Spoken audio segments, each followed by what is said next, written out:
Güzel. Dağların dibində, həyətindən də su axır. Yayda bura çox gözəl sərin olur. Evin içinə daxil oluruq.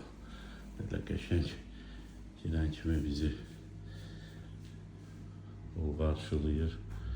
Belə yataq otaqlarımız var. Bu bir. Bu qonaq otağı həm də yataq otağı. Bizim dambır da var. Bu Balakənin Dədə Baba çalğı alətidir. 2 otaq.